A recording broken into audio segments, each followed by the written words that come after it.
आपके ख्याल में फवाद चौधरी साहब आपको आगे इन इलेक्शंस में नजर आते हैं कि वो इलेक्शन लड़ेंगे? मगर कुछ लोग ऐसी बात करते हैं कि दर हकीकत वजह कुछ और है जिसकी वजह से अंदर फवाद चौधरी साहब की दूसरी एहलिया हैं, वो पहली एहलिया तो कोई और थी। आपको बताता चलूँ, ये पहले एक टीवी चैनल में रिसेप्शनिस्ट की नौकरी करती थी। 2 अखबार बाहर के, उन्होंने इमरान खान को एक नाकाम आइडियाज का लीडर करार दिया। इमरान खान साहब की कल्ट फॉलोइंग है, लोग उनको फॉलो करते हैं। तो ये जो बैकग्राउंड अभी हुआ कि खतीजा साहिबा को भी छोड़ दिया गया, क्योंकि मिलिट्री कोर्ट में ट्रायल जाना है तो आपने, जाहिर है वो आपकी घर से ताल्लुक था तो आपने उनको बचा लिया।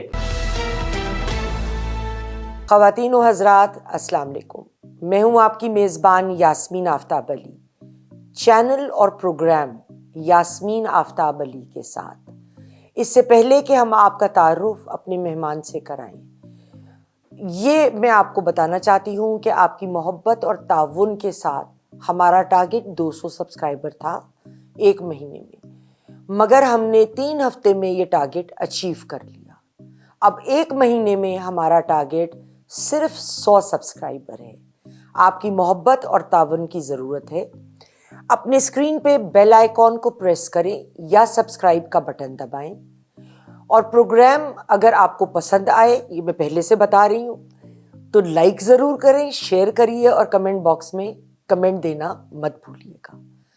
आज के हमारे मेहमान इस चैनल पे मेरे साथ पहली दफ़ा आ रहे हैं, लेकिन पहले भी मेरे पुराने प्रोग्राम्स में आते रहे। Hasan Naqvi, thank you Hasan for being here. Thank you madam. और ये वो बड़े अच्छे मेरे मेहमान हैं जो मैं जब भी इनको कहूँ कभी इनकार नहीं करते। कुछ ऐसे दोस्त हैं हमारे जो हमेशा आते हैं। हसन, ये बताइए, पीपी 26 से हिब्बा जो फवाद चौधरी की एहलियाँ हैं, उनके कागजात एक्सेप्ट हो गए, लेकिन एक और कॉन्स्टिट्यूंसी से उनके रिजेक्ट हो गए, जबकि फवाद चौधरी के कागजात जो हैं वो दोनों कॉन्स्टिट्यूंसी से रिजेक्ट हुए हैं। इसके अलावा फवाद चौधरी और इमरान खान दोनों को तौहीन इलेक्शन कमीशन केस में उनको कल इंडाइट कर दिया गया है। आज हमारा प्रोग्राम जुमेरात को रिकॉर्ड हो रहा है, कल वो इंडाइट हो गए हैं। आपके ख्याल में फवाद चौधरी साहब आपको आगे इन इलेक्शंस में नजर आते हैं कि वो इलेक्शन लड़ेंगे? नहीं मैडम, वो इलेक्शन नजर नहीं आ रहे। और असल वजह क्या है? क्योंकि सामने सामने जो केसेस हमें नजर आ रहे हैं, कम से कम मुझे नजर आ रहे हैं, तो वो हैं ज़रूर, इसमें कोई शक नहीं है, गलतियां भी हैं, सब हुआ है, मगर कुछ लोग ऐसी बात करते हैं कि दर हकीकत वजह कुछ और है जिसकी वजह से अंदर। मैं मैडम आपसे एक्सप्लेन करता हूँ। आपको याद होगा उन्होंने पार्टी छोड़ दी थी, और आईपीपी का जब पहला इजलास हुआ था, जहांगीर तरीन साहब और जो ये अलीम खान साहब है की सदारत में, उसमें वो मुँह छुपा के बैठे हुए थे और कुछ नज़र आ रहे थे अफसरदा भी। बाद में उनकी नज़र मुलाकात हुई जहांगीर तरीन साहब से भी, और वो कुछ लोग क्लेम, आपको ये भी याद होगा कि पिछले दौर में वो चुप नहीं बैठते थे। मतलब सबसे ज़्यादा कोई बंदा अगर वोकल था पीटीआई के अंदर, जो आपको प्रेस कॉन्फ्रेंस करता नजर आता था, अपने जो पॉलिटिकल ओपोनेंट्स थे इमरान खान साहब, उनको जेर करता नजर आता, वो फवाद चौधरी साहब से, इसमें कोई शक वाली बात नहीं, दो आ रहा नहीं। और बहुत सारे लोग ये भी समझते हैं, आपको वो वीडियो कैसे भूल सकती हैं, ऑडियो मैसेज जो परवेज़ आई का, जिसमें वो गालियाँ भी दे रहे थे और कह रहे थे कि हमें बेड़ा गर्क हमारा जो है फवाद चौधरी ने किया और हमारी हुकूमत बच जाती। और खान साहब के लिए बेहतर होता अगर वो हुकूमत चलती रहती। खान साहब को वो जो समझे डिजॉल्व करने का मशवरा है वो फवाद चौधरी साहब देते रहे। फवाद चौधरी साहब अपनी कुछ गेम बनाने के चक्कर में थे, अच्छा उसका नुकसान उनको हुआ ज़ाती तौर पे, लेकिन खान साहब भी आपको पता है बदला लेने के मजबूर हैं। फवाद चौधरी के करीब थे, उन्होंने जब पीटीआई की ज्वाइनिंग कराई इनकी परवेज़ आई साहब की, तो फवाद चौधरी साहब के हाथ पे कराई। मतलब फवाद चौधरी साहब ने एक तरह शटअप कॉल परवेज़ आई को दिलवाई। अब प्रॉब्लम मैडम ये है कि वो बीच में उन्होंने पॉलिसी थोड़ी देर अपनाई थी कि वो चुप करके बैठ गए थे, लेकिन वो डबल गेम कर रहे थे, और वो जो है डबल गेम उनकी पकड़ी गई। वो कुछ खतूत वगैरह भी लिख रहे थे, कोई जो भी बात अभी हम पहले भी डिस्कस भी कर रहे थे यहाँ बैठक में, कि वो यूएस से और बाकी जगहों पे ह्यूमन राइट्स वायलेशन, पता नहीं वो कुछ चीज़ें झूठी सच्ची, वहाँ पे वो लॉबिंग कर रहे थे बाहर के मुल्क में, वो कुछ पता लग गई चीज़ों, उसके सामने फिर उनके करप्शन के और दीगर केस सामने आए। तो वो अब आपने देखा उनकी फैमिली में फूट भी पड़ गई है। वो फैसल चौधरी साहब की लड़ाई चल रही है, वो चाहते हैं, फैसल चौधरी साहब चाहते हैं कि अगर भाई की जगह कोई लड़े तो वो खुद लड़ लें। तो हिबा साहिबा ज़ाहिर है वो बड़ी एडवेंचरस खातून है। वो फवाद चौधरी साहब की दूसरी एहलिया हैं, वो पहली एहलिया तो कोई और थी। आपको बताता चलूँ, ये पहले एक टीवी चैनल में रिसेप्शनिस्ट की नौकरी करती थी। तो मतलब वो कोई उनका बड़ा पॉलिटिकल बैकग्राउंड नहीं है, वो एक बड़े टीवी चैनल के अंदर 10 साल कोई रिसेप्शनिस्ट रही हैं। वहाँ पे फिर फवाद चौधरी साहब इनकी जुल्फ के असीर हो गए थे और ये मोहब्बत की उन्होंने शादी कर ली। दूसरी पहली एहलिया तो उनकी ख़ानदान से थी, उनकी कज़न थी। दूसरी एहलिया ये हैं, उनसे 2 बच्ची हैं। तो अब वो नज़र आ रहा है हिबा चौधरी साहब, अच्छा आप ये मुझे बात इंटरेस्टिंग है, वो उनके एक्सेप्ट हो गए हैं, फवाद चौधरी साहब के रिजेक्ट हो गए।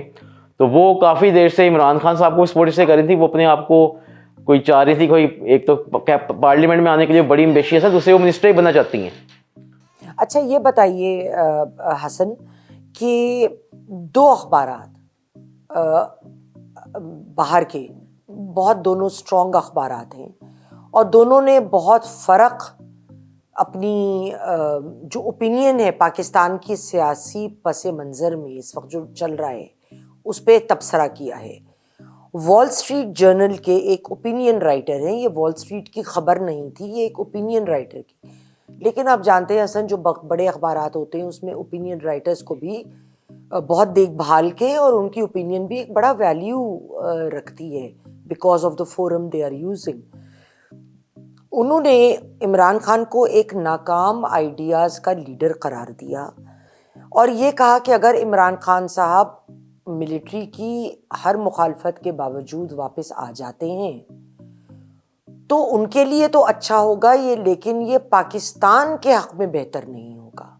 दूसरी जानिब EIU जो इकोनॉमिस्ट इंटेलिजेंस यूनिट है, again a very well known, ये इनकी असेसमेंट्स वगैरह बहुत शार्प होती हैं, उनका एक ओपिनियन थी, उसने कहा कि ज़्यादातर इम्कानात तो PMLN के जीतने के, अब ये तो वो बिल्कुल मुख्तलिफ राय हैं, आपका क्या ख्याल है? मैडम जो EIU की रिपोर्ट का आप तस्करा कर रही हैं वो कुछ दिन पहले दी न्यूज़ में पब्लिश हुई है, लेकिन ये रिपोर्ट कोई 1 साल या कम से कम 7-8 महीने पुरानी है जब शहबाज शरीफ साहब वज़ीर आज़म पाकिस्तान थे। ग्राउंड रियलिटीज़ मैडम बिल्कुल उसके मुख्तलिफ है और फैक्ट ये है कि एक जाली सर्वे PMLN ने कराया है जिसमें नवाज शरीफ साहब की पॉपुलैरिटी 63% दिखाई गई है, दूसरे नंबर पे इमरान खान साहब है, तीसरे पे शहबाज शरीफ साहब है। तो प्रॉब्लम ये है कि ग्राउंड रियलिटीज़ के बिल्कुल बरक्स है। अगर इस वक्त कोई पार्टी जो बिल्कुल ग्राउंड में नज़र नहीं आ रही वो PMLN के अलावा कोई पार्टी नहीं है, उनका अब तक टिकटों का फैसला भी नहीं हो पाया। आप ये देखें बिलावल भुट्टो ने, आपने सिंध में इन्होंने अलाइंस बनाया MQM के साथ और GDA के साथ मिलके, लेकिन वहाँ पे भी इनकी हुकूमत नज़र नहीं आ रही। बलोचिस्तान में ये बड़े गए, लेकिन उस वक्त कुछ PMLN के करीबी दोस्त जो हैं वो क्लेम कर रहे थे कि अगली हुकूमत शायद बलोचिस्तान में पीपल्स पार्टी की होगी, लेकिन मैंने अपने वीलॉग में 1 महीने 2 महीने पहले ही बता दिया था कि, बल्कि बात तो मैं कुछ 7-8 महीने पहले से करा था, फ्राइडे टाइम्स में मेरी खबरें भी छपी हुई हैं इसके ऊपर कि अगली हुकूमत बलोचिस्तान में पीपल्स पार्टी की होगी। या फिर मैंने वीलॉग एक किया कि सरफराज बुगटी साहब पीपल्स पार्टी ज्वाइन करेंगे जिस दिन इलेक्शन शेड्यूल अनाउंस होगा, और उन्होंने वजारत से इस्तीफा दिया और ज्वाइन किया। अब इस वक्त तीनों जो CMA कैंडिडेट बलोचिस्तान में हैं वो पीपल्स पार्टी से हैं जो कैंडिडेट हो सकते हैं, उसमें नवाब सनाउल ज़हरी साहब हैं, सरफराज बुगटी साहब हैं और अब्दुल कसूर बजिंजो साहब हैं। तीनों इस वक्त पीपल्स पार्टी को ज्वाइन कर चुके हैं, इवन KP में भी लोग ज्वाइन कर रहे हैं। तो अब PMLN तो कहीं बिल्कुल नज़र नहीं आ रही। PMLN ने अपनी कॉन्सेंट्रेशन भी अब सिर्फ पंजाब तक कर ली है कि सिर्फ पंजाब को बचा लें वो। तो फैक्ट ये है कि पॉपुलैरिटी ग्राफ, इसमें कोई शक नहीं है, कल्ट फॉलोइंग कहें जो मर्जी कहें, इमरान खान साहब की कल्ट फॉलोइंग है, लोग उनको फॉलो करते हैं। सर्वे आपने जाली सा करा लिया, लेकिन वो जाली सर्वे से तो नहीं जीतना इलेक्शन। वो आए हैं, वो वाकई अब वो रो रहे हैं और उनको समझ नहीं आ रहा, परेशान है नवाज शरीफ साहब। वो 21 अक्टूबर को जब वापस आए थे तो उन्होंने इंप्रेशन यही दिया गया था कि पाकिस्तान में चलती है पॉलिटिक्स, ये इंप्रेशन के ऊपर। 2008 में हवा थी अगर पीपल्स पार्टी की तो लोग पीपल्स पार्टी ज्वाइन कर रहे थे इलेक्टिव्स। 2013 में नून की थी, फिर 2017 में जैसे PTI में पीपल्स पार्टी और नून लीग से तोड़ के लोग डाले गए। अच्छा, अगर इनकी बात मान भी लें और हवा जैसे PMLN क्लेम भी कर रही है या वो EIU की रिपोर्ट भी है, तो मुझे ये बताइए कि अगर हवा नून लीग की है तो लोग नून लीग को क्यों नहीं ज्वाइन कर रहे हैं? आपने देखा PTI से जो इलेक्टिव्स छोड़ के आ रहे हैं वो ज्वाइन कर रहे हैं IPP को, जहांगीर तरीन की पार्टी को ज्वाइन किया है। या अभी भी आज पीपल्स पार्टी ने एक बड़ी विकेट गिराई है, वो ये सूबाई वजीर है। आपको मैं इधर थोड़ा सा रोकूंगी जी। जिन लोगों ने IPP को ज्वाइन किया है उन्होंने ये कह तो दिया कि हमने ज्वाइन कर लिया है, ठीक है, लेकिन उसके बाद वो कोई कैंपेन में कोई मंजरे आम पे कुछ बोलते हुए भी नजर नहीं आ रहे। मैडम मैं आपको उसको बताते हैं, देखिए आप ये देखें, अगर हल्का वाइज आप चले ना, अभी तक हल्का के डोर टू डोर कैंपेन हर किसी ने अपने इलाके में शुरू कर लिया है, लेकिन इस दफ़ा आपको कैंपेन जो है वो प्रॉपर होती नज़र भी नहीं आ रही ना।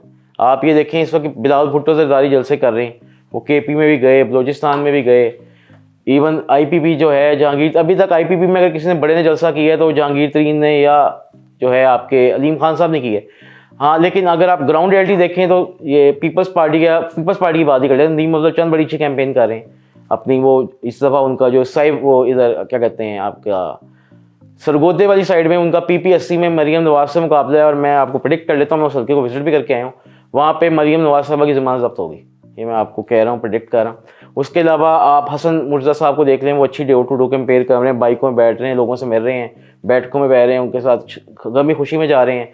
इस तरह इम्तियाज़ सफदर राइट साहब जा रहे हैं, कायरा साहब की कैंपेन बड़ी अच्छी जा रही है। इस तरह PMLN में अगर आप बात करें लोकल सतह पर, उनके कुछ लीडर्स भी कर रहे होंगे, लेकिन उनकी पार्टी ने अब तक टिकट अनाउंस नहीं की, तो वो समझे। PTI आपको पता है ऑब्वियसली 9 मई के बाद वैसे ज़ेर ताब है, तो वो खुल के एज सच तो नहीं कर पा रहे। बेशक प्राइम मिनिस्टर पाकिस्तान ने कहा है कि उनको अभी तक कोई पाबंदी नहीं है, तो उनको इजाज़त है, लेकिन नज़र यही आ रहा है कि वो ज़ाहिर ज़ेर ताब है, उनके बंदे पकड़े भी जाते हैं, तो वो कैंपेन करते हैं, आपको ऐसे नज़र नहीं आएंगे। लेकिन बाकी लोकल सतह पर हर कोई कर रहा है कैंपेन। अच्छा हसन, ये बताइए कि खतीजा शाह को आज़ाद कर दिया गया जी, सनम जावेद साहिबा को भी पहले नज़रबंदी हटा ली गई, अब सुना है कि दोबारा उनकी पकड़ तो हुई है। बहरहाल, तो इस बारे में क्या आपकी राय है कि, और कुछ मैंने ये भी सुना है कि इमरान खान साहब गालिबन जनवरी के आखिरी में हफ्ते में वो भी बाहर निकल आएंगे जेल से। तो ये जो बैकग्राउंड अभी हुआ कि खतीजा साहिबा को भी छोड़ दिया गया और सनम जावेद साहिबा को, बहरहाल, तो आप क्या समझते हैं कि इसमें कोई सच्चाई हो सकती है बात? मैडम, जस्टिस उमर अताब बंडियाल का जो लाइक माइंडेड बेंच था, जिसने सिविलियंस का ट्रायल मिलिट्री कोर्ट में जो है उसको कहा था कि नहीं हो सकता, उस वक्त मैंने आपसे भी डिस्कस हुआ था, मैंने फ्राइडे टाइम में खबर की थी। उसके बाद मैंने वीलॉग भी किया कि जी ये जो है ये फैसला उड़ जाएगा, और फिर 6 जो लोगों का बेंच था, ये लार्जर बेंच था, उसने फैसला उड़ा भी दिया। मैं बात आपके सबसे नाज़रीन से ये करना चाहूँगा कि देखें, बिल्कुल वो हमने कहा भी था, हो भी गया, लेकिन आप इसमें ये देखें खतीजा शाह वाले मामले में आप ये मत भूलें कि खतीजा शाह को पहले मास्टरमाइंड के तौर पे कहा जा रहा था कि she is one of the mastermind, जो लाहौर में कोर कमांडर हाउस पे हमला हुआ या अस्करी टावर में हमला हुआ, फिर कुछ उनकी वीडियोस भी मंजर आम पे आई। लेकिन मैं उस वक्त यही कहता था कि अगर उन्होंने गुनाह किया है और कोई शवाहिद मौजूद हैं तो उनका भी ट्रायल, अब ज़ाहिर अब सिविलियंस का ट्रायल मिलिट्री कोर्ट में होना है, ये तो हो चुका है, फैसला हो चुका है। तो उस पर अगर आपने उनको छोड़ा और आप यही कह रहे हैं कि अदम शवाहिद हैं, आपने सिर्फ उसको उनको अगर इसलिए छोड़ दिया है कि वो एक जर्नैल की नवासी हैं, एक साबिक वफाकी वजीर की बेटी हैं, जिनके बचाने की बहुत सारे लोगों ने कोशिश की थी, और अब क्योंकि मिलिट्री कोर्ट में ट्रायल जाना है तो आपने, ज़ाहिर है वो आपकी घर से ताल्लुक था, तो आपने उनको बचा लिया। तो जो बाकी गरीब वर्कर्स हैं, चाहे वो सनम जवेद साहिबा हों जो गालियाँ देती हमें नज़र आई थी DGC को या आर्मी चीफ को, उसके साथ साथ तैयबा राजा साहिबा बड़ी अब्यूसिव लैंग्वेज भी यूज़ कर रही थी, 9 मई वाले स्टिक्स लेके निकली हुई थी। तो अगर आपने इनको माफ़ करने का फैसला कर लिया तो फिर उनको भी माफ़ कर दें। फिर गरीब की बच्ची के लिए वही कानून होना चाहिए, जर्नैल की बच्ची के लिए वही कानून चाहिए।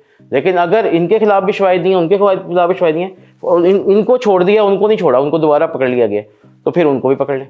तो ये मेरे ख्याल में रियासत का कानून, रियासत माँ की जैसी, तो सबकी माँ एक ही लिए, सब बराबर होते हैं। फिर अगर इनको छोड़ा है तो उनको भी छोड़ दें। इमरान खान साहब का आपने रिहाई की बात की, इमरान खान साहब जो हैं वो रिहा नहीं हो रहे, ये मैं आपको खबर ही दे रहा हूँ, बस खबर इधर तक ही रखूँगा और कोई डिटेल्स में नहीं जाऊँगा।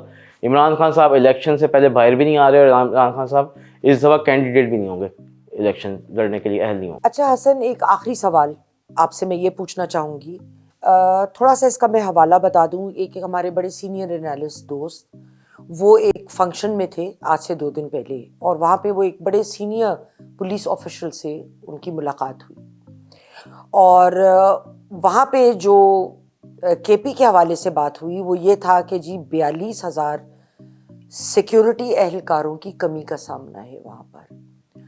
और कुछ दिन बाद, 2-1 दिन बाद, जो पंजाब के IG साहब हैं उन्होंने भी ये कहा था कि पंजाब में भी एहलकारों की कमी है। अच्छा, फिर जब हम फौज की तरफ आते हैं कि भाई अगर इलेक्शन होने हैं तो फौज के लोगों का तयनाती उनकी हो, तो आप जानते हैं कि आजकल बॉर्डर सिचुएशन काफ़ी सेंसिटिव है। जैसे जैसे हम इलेक्शन की तरफ जाएंगे, मैं अपने प्रोग्राम्स में हमेशा कहती रही हूँ, मेरी अपनी राय ये है, अंदाज़ा ये है कि टेररिज्म के वाक़यात आगे बढ़ेंगे। तो इन बातों को मद्देनज़र रखते हुए इलेक्शंस होंगे, इस पे तो कोई बहस नहीं कर रहा, लेकिन मेरे दोस्त का कहना ये था कि लोगों को इस बात पे बहुत डाउट है, given the circumstances, given the lesser number of security personal, कि इलेक्शंस इस वक्त पे हो पाएंगे जिसका सुप्रीम कोर्ट ने कहा है। मैडम, इलेक्शन 8 फरवरी को ही होंगे, और वो पत्थर पे लकीर कह भी चुके हैं। उसकी इंडोर्समेंट जो है वो कोर कमांडर कॉन्फ्रेंस जो 2 दिन की हुई थी, उसमें आर्मी चीफ की तरफ से भी आ गई थी, और उसमें उन्होंने कहा था कि जो नफरी हमसे मांगी गई है हम बिल्कुल देंगे। तो ये जो कुछ लोग चैम गोइयाँ हो रही थी कि जी शायद इलेक्शन आगे हो जाएगा, आर्मी चीफ ने कोई US के अपने टूर पे कह भी दिया था कि मार्च से पहले हो जाएंगे, तो कुछ लोग बातें करने लगे थे कि शायद 8 फरवरी को नहीं होंगे, लेकिन उसकी इंडोर्समेंट जो है आर्मी चीफ की तरफ से भी आ गई है। कोर कमांडर्स कॉन्फ्रेंस में कह दिया कि जी जो मतलूबा बंदे हमसे मांगे जाएंगे वो दे देंगे। आईजी साहब की जो आप स्टेटमेंट की बात करी मैडम, वो आईजी पंजाब की स्टेटमेंट आई थी जब ये पिछले दफ़ा इलेक्शंस होने से, तब उन्होंने ये बिल्कुल कहा था। उस वक्त वो कच्छे के इलाके में मुकाबला भी कर रहे थे अब, लेकिन अब वो सारे इदारे, इवन ये आपने वो नफरी का मसला नहीं रहेगा उसकी ऐसे इलेक्शन। हाँ, लेकिन दहशतगर्दी वाली खबर ये बातें कुछ 7-8 महीने पहले होती रही हैं कि अगर इलेक्शन डिले होंगे तो उसकी एक बड़ी वजह जो है वो ये टेररिज्म हो सकता है, क्योंकि टेररिज्म दोबारा जो है टेररिस्ट जो है वाक़यात में इजाफा हुआ था, जैसे आपने बिल्कुल सही निशानी की। लेकिन अब जो है अभी बहुत मुश्किल लग रहा है, क्योंकि इलेक्शन शेड्यूल भी अनाउंस हो चुका है और पार्टियों ने अब जो है टिकटों वाला अमल भी शुरू है, स्क्रूटनी का अमल भी गुजर चुका है। तो वो जो है आपको मेरे लिए नज़र आ रहा 8 फरवरी को इलेक्शन हो जाएंगे, उसमें कोई फर्क। बहुत शुक्रिया हसन नकवी हमारे साथ आज मौजूद थे, और इंशाल्लाह ताला आगे इलेक्शंस की गहमा गहमी है, हम आपको दोबारा भी तकलीफ देंगे हसन, थैंक यू, और दोबारा मुलाकात होगी। ख़वातीन व हज़रात, अगले प्रोग्राम तक के लिए खुदा हाफ़िज़।